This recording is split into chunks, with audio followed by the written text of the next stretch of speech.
Hello and welcome to your weekly market analysis for the week number 14. I am Anmol Bapat and this is Whale Capital where I give you institutional insights without the jargon. पिछला हफ्ता काफी painful रहा है। Nifty ने अपना 6th consecutive weekly red candle mark किया है। अब मार्केट का मूड बाय द डिप से बदलकर सेल ऑन राइज हो चुका है। करंटली मार्केट तीन बड़े प्रेशर पॉइंट्स पे फंक्शन कर रहा है। पहला, रुपी की कमजोरी। रुपी रिकॉर्ड लो या यानी कि 95 के पास चल रहा है, जिसकी वजह से एफआईआईज ने एग्रेसिव सेलिंग शुरू कर दिया है। दूसरा, वेस्ट एशिया टेंशंस जो अभी भी कंटिन्यूसली चल रहे हैं। जियोपॉलिटिकल प्रेशर की वजह से क्रूड ऑयल प्राइसेस में काफी वॉलेटिलिटी है। और तीसरा, आरबीआई एमपीसी मीटिंग। अप्रैल 8 को आने वाला आरबीआई का कमेंट्री सबसे बड़ा ट्रिगर होने वाला है। निफ्टी 50 एनालिसिस पे अब हम आते हैं। अब निफ्टी की बात करें तो निफ्टी की लेवल्स, निफ्टी पिछले हफ्ते में अराउंड 600 पॉइंट गिर चुकी है। चार्ट पर एक डेथ क्रॉस का खतरा दिख रहा है, क्योंकि डेथ क्रॉस क्या होता है, जब 50 डे मूविंग एवरेज दो 200 डे मूविंग एवरेज के नीचे जाता है तो उसे हम डेथ क्रॉस कहते हैं। या कोई भी लोअर टाइम फ्रेम वाला moving average higher time frame के नीचे जब क्रॉस करता है तो उसे डेथ क्रॉस कहते हैं। निफ्टी की लेवल्स अगर हम देखें तो immediate support is currently around 24,000। उसके बाद है 22,250 एंड एक स्ट्रॉन्ग सपोर्ट है 21,800। अगर ये लेवल टूटता है तो हम 21,500 की तरफ स्लाइड करते हुए देख सकते हैं। अपर साइड में 22,800 is a very very strong resistance.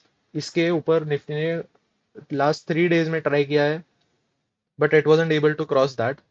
Bank Nifty की हालत हम अगर देखें तो निफ्टी से भी गंदी है। पीएसयू बैंक्स में स्पेसिफिकली बहुत हैवी सेलिंग है। आफ्टर द एचडीएफसी फियास्को वहाँ पे गवर्नेंस इश्यूज अभी रिजॉल्व हो रहे हैं, तो private banks are not a very big problem, but PSU banks में काफ़ी सेलिंग हो रही है। बैंक निफ्टी की लेवल्स देखें तो सपोर्ट की बात करने पे 50,000 एक सपोर्ट है, और उसके बाद इमीडिएट स्ट्रॉन्ग सपोर्ट इज 47,200। और रेजिस्टेंस की बात करें तो 52,000 is a very strong resistance. Sectors की बात करें तो बीएफएसआई यानी कि banking, financial services and insurance और रियल्टी में से पैसा निकाल कर आईटी और मेटल्स में शिफ्ट हो रहा है। आईटी सेक्टर रुपए की गिरा फायदा उठा रहा है as it is export based. Strategy अभी आपकी क्या होनी चाहिए अगले हफ्ते के लिए? हमारा स्टांस नेगेटिव है। Strategy sell on rise. ये हुई ट्रेडर्स की बात।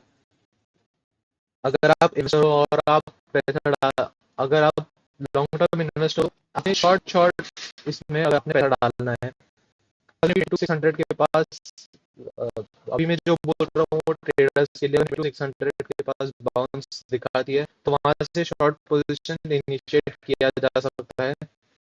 स्ट्रिक्ट स्टॉप रखना है आपको 22,800 का। ध्यान रहे, अप्रैल 8 को आरबीआई पॉलिसी है, इसका पोजीशन स्लाइड है। ग्लोबल वॉलेटिलिटी को देखते हुए और ओवरनाइट लॉन्ग्स जो है वो मैं सजेस्ट करूंगा, क्योंकि उसमें रिस्क बहुत ज्यादा है। आपका पोर्टफोलियो, आप क्या आप भी बैंक्स में इन्वेस्टेड है या डिफेंसिव आईटी में शिफ्ट हो चुके हैं? कमेंट्स में जरूर बताइए एंड ट्रेड वाइजली।